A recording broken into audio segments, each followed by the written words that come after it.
Notification thousands of engineers డ్రీమ్స్ని true చేయబోతుంది. ఎప్పటి నుంచో ప్రిపేర్ అవుతున్న వాళ్ళు ఒక సైడ్, ఇప్పుడు ఈ విషయం తెలిసిన వెంటనే ప్రిపరేషన్ స్టార్ట్ చేసిన వాళ్ళు ఒక సైడ్, బట్ మీరే సైడ్ ఉన్నారు. ఇంజనీర్స్కి 2019 నోటిఫికేషన్ రిలీజ్ అయ్యాక ఆఫ్టర్ 7 లాంగ్ ఇయర్స్ ఇప్పుడు మళ్ళీ ఏపీఎస్పీడీసీఎల్ వాళ్ళు కొత్త నోటిఫికేషన్ని రిలీజ్ చేశారు. ఇప్పుడు మిస్ అయిందేనంటే మళ్ళీ ఎప్పటికో. స్టూడెంట్స్ అండ్ ఆస్పిరెంట్స్కి ఇలాంటి హెల్ప్ఫుల్ యెట్ అఫీషియల్ సోర్సెస్ నుంచి తెచ్చిన అథెంటిక్ ఇన్ఫర్మేషన్స్తో చేసిన వీడియోని ఒక ప్లేలిస్ట్లా మీ ముందు తీసుకురావడానికి చేసిన చిన్న ప్రయత్నమే ఈ పీక్ పీపుల్. సో నా వీడియోస్, మన వీడియోస్ మీ ఫీడ్ దాకా రావాలి అని అంటే జస్ట్ సబ్స్క్రైబ్ బటన్ని క్లిక్ చేయండి అండ్ నోటిఫికేషన్స్ని ఆన్ చేయండి. ఏపీఎస్పీడీసీఎల్ వాళ్ళు అసలు ఎవరిని రిక్రూట్ చేసుకుంటున్నారు, ఎక్కడ రిక్రూట్ చేసుకుంటున్నారు అని, ఎలా అప్లై చేయాలి, ఎలా చూసుకోవాలి, ఎన్ని వేకెన్సీస్ ఉన్నాయని, నేను లోకలా కాదా, చాలా క్వశ్చన్స్ ఉంటాయి. Here are the answers. కొత్తగా రిలీజ్ చేసిన నోటిఫికేషన్లో ఎవరు రిక్వైర్డ్ అనేది చాలా క్లియర్గా మెన్షన్ చేసి ఉన్నారు. Electrical people, telecom people and then civil people. So వీళ్ళని రిక్వైర్మెంట్గా చూపించారు. బట్ ఏ పొజిషన్స్ వేకెంట్గా ఉన్నాయి? Assistant engineers and assistant executive engineers positions అనేవి వేకెంట్గా ఉన్నాయి. అసలు ఎక్కడ అప్లై చేసుకోవాలి? డిస్క్రిప్షన్లో నేను లింక్స్ ఇచ్చాను. అవి మిమ్మల్ని డైరెక్ట్గా ఒక 2 వెబ్సైట్స్లోకి రీడైరెక్ట్ చేస్తాయి. ఎయిదర్ ఆఫ్ ది ప్లాట్ఫామ్స్లో మీరు హ్యాపీగా అప్లై చేసుకోవచ్చు. బట్ టు బీ కేర్ఫుల్, ఒక అప్లికేషన్ ఒక అప్లికెంట్కి మాత్రమే వర్తిస్తుంది. అప్లికేషన్కి 2 టైప్స్ ఉన్నాయి. ఒకటి apspdcl.in which is a direct website, దాంట్లో డైరెక్ట్గా మీరు అప్లై చేసేసుకోవచ్చు. But if you choose to go with AP విద్యుత్ రిక్రూట్మెంట్ వెబ్సైట్, దాంట్లో ఏంటి అంటే AP Transco, AP Genco related all the other energy departments అన్ని రిక్రూట్మెంట్స్ కూడా అందులోనే జరుగుతాయి. అదొక కామన్ పోర్టల్ లాంటిది. సో మీరు దాంట్లో వెళ్ళి ఒకవేళ అప్లై చేసుకోవాలి అనుకుంటే అప్లై చేసుకునేటప్పుడే మీకు ఒక ఆప్షన్ అనేది సెలెక్ట్ చేసుకోవాల్సి ఉంటుంది. ఏపీఎస్పీడీసీఎల్ అని స్పెసిఫిక్గా క్లిక్ చేయాల్సి ఉంటుంది. ఎందుకు అనంటే ఇప్పుడు కొత్త నోటిఫికేషన్ అనేది మనకు ఏపీఎస్పీడీసీఎల్ నుంచే రిలీజ్ అయింది కాబట్టి. అప్లై చేసేటప్పుడు చాలా జాగ్రత్త వహించాల్సిన పాయింట్ ఒక్కటే ఏంటి అని అంటే, ఒక్కసారి అప్లికేషన్ సబ్మిట్ అయిపోయింది అని అంటే with or without any mistakes ఆ అప్లికేషన్ అనేది ఇంకా అయిపోతుంది. ఆ టైంకి అండ్ ఈ నోటిఫికేషన్కి మీ ఛాన్స్ అయిపోయినట్టే. సో మీరు ఎంత జాగ్రత్తగా అప్లికేషన్ని ఫిల్ చేసి ప్రాపర్గా సబ్మిట్ చేస్తే అంత బెటర్ ఛాన్సెస్ ఉంటాయి, లైక్ మీకు హాల్ టికెట్ అండ్ నెక్స్ట్ ప్రాసెసెస్కి ఫార్వర్డ్ అవ్వడానికి. ఎంసెట్, గేట్, నీట్ ఏ ఎగ్జామ్ అయినా ఈ ఎగ్జామ్తో సహా మన క్వాలిఫైయింగ్ మార్క్స్ అనేవి ఉన్నాయి. అవి ఆల్రెడీ మీకు ఇలా కనిపించేస్తున్నాయి. So but minimum qualifying marks తెచ్చుకున్నామనంటే జాబ్ గ్యారంటీ అని మాత్రం అస్సలు అనుకోకండి.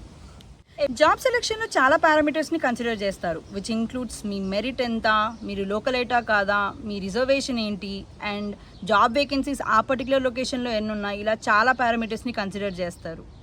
మనం ఏజ్ లిమిట్ గురించి మాట్లాడుకుంటే పక్కాగా జనరల్ కేసులో అయితే బిలో 42 ఇయర్స్ ఆఫ్ ఏజ్ ఉండాలి with respective to 1 July 2026.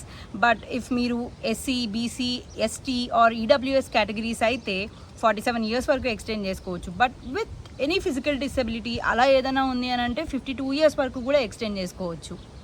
Certificates verification కోసం మనం పక్కాగా క్యారీ చేయాల్సిన డాక్యుమెంట్స్ ఏంటి అని అంటే, ఒకటి మన application form and then hall ticket, ఆ తర్వాత మళ్ళీ మన ప్రూఫ్ ఆఫ్ ఏజ్ అండ్ మన ఒరిజినల్ కమ్యూనిటీ సర్టిఫికేట్, అండ్ తర్వాత మన ఎడ్యుకేషనల్ బ్యాక్గ్రౌండ్కి సంబంధించిన certificates, and then proof of residence, ఆ తర్వాత like proof of identity whatever it might be, Aadhaar card కానీ, పాన్ కార్డు కానీ, లేదు passport, driving license, whichever is available to you.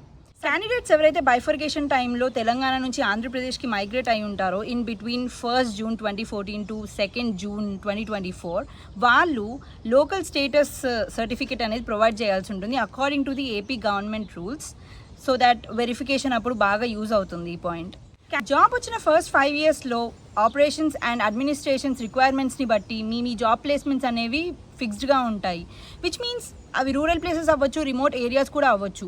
But head క్వార్టర్స్కి మేము ట్రాన్స్ఫర్ అడగొచ్చా అని అంటే it's unacceptable from them, and అది నోటిఫికేషన్లో చాలా క్లియర్గా మెన్షన్ చేసి ఉన్నారు. సర్టిఫికేట్స్ వెరిఫికేషన్ అంతా అయిపోయిన తర్వాత జాయినింగ్ టైంలో ఏపీఎస్పీడీసీఎల్ వాళ్ళు ప్రతి క్యాండిడేట్ దగ్గర 110 రూపీస్ బాండ్ పేపర్ పైన 7 ఇయర్స్ ఆఫ్ దేర్ టైమ్ని ఏపీఎస్పీడీసీఎల్లోనే వర్క్ చేస్తామని చెప్పేసి బాండ్ రాయించుకుంటారు. But in the time frame బానిఫైడ్కి కానీ దేనికన్నా కానీ ఒరిజినల్ సర్టిఫికేట్స్ మనకు కావాలి అనుకుంటే ఏపీఎస్పీడీసీఎల్ వాళ్ళకు 1 lakh సెక్యూరిటీ డిపాజిట్ కింద పే చేసి మనం సర్టిఫికేట్స్ని తీసుకొని అండ్ మనకి ఏదైతే వర్క్ ఉంటుందో అదంతా కంప్లీట్ అయిపోయిన తర్వాత మళ్ళీ ఏపీఎస్పీడీసీఎల్ ఆర్గనైజేషన్కే మనం సర్టిఫికేట్స్ ఇచ్చేసాము అని అంటే which is a refundable amount. ఆ 1 lakh అనేది రీఫండబుల్ అమౌంట్.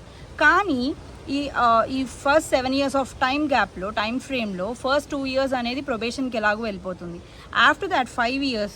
సో ఇండీడ్ ఒకవేళ మీరు ఆర్గనైజేషన్ నుంచి బయటికి వెళ్ళిపోవాలి, వేరే ఆర్గనైజేషన్లో జాయిన్ అవ్వాలి, బాండ్ బ్రేక్ చేయాలి అనుకుంటే ప్రొబేషన్ పీరియడ్లో అట్లా బ్రేక్ చేశారు అని అంటే మీరు ఏపీఎస్పీడీసీఎల్ వాళ్ళకు లిక్విడ్ డ్యామేజెస్ కింద ఒక 5 lakhs పే చేయాల్సి ఉంటుంది. బట్ ఆఫ్టర్ ప్రొబేషన్ అయిపోయిన తర్వాత ఈ 5 years ఆఫ్ టైం ఫ్రేమ్లో మీరు బ్యాక్ ఆఫ్ అయిపోయి వేరే ఆర్గనైజేషన్కి ఏదైనా జాయిన్ అవ్వాలి అని అనుకుంటే 10 lakhs of the liquid damages అనేవి వీళ్ళకి పే చేయాల్సి ఉంటుంది. Here comes the best part. Once ఆర్గనైజేషన్లో జాయిన్ అయిన తర్వాత ప్రతి కంపెనీలో ఉన్నట్టే ఏపీఎస్పీడీసీఎల్ వాళ్ళు కూడా ఇండక్షన్ ట్రైనింగ్ అనేది మ్యాండేటరీగా ప్రొవైడ్ చేస్తారు. But in the mean time of the probation period of first 2 years per month 75,000 of monthly salary అనేది ప్రొవైడ్ చేస్తారు. But after the probation complete చేసిన తర్వాత మీ పొజిషన్కి ఈక్వివలెంట్గా ఏదైతే శాలరీ స్కేల్ అనేది ఉంటుందో దాన్ని బట్టి మీ శాలరీ పొజిషనింగ్ అండ్ మీ శాలరీ బెనిఫిట్స్ అనేవి చేంజ్ అయిపోతూ ఉంటాయి. 100 marks, 3 hours of time span and 1 government job. That might all be yours at the end of the day. All the best. ముగ్గురు ఫ్రెండ్స్ ఎలా వాళ్ళ ప్రొఫెషనల్ జర్నీ 0 నుంచి general managers of AP Transco, AP Genco and TS జెన్కోగా ఎదిగారో తెలుసుకోవాలి అనుకుంటే click in the link below.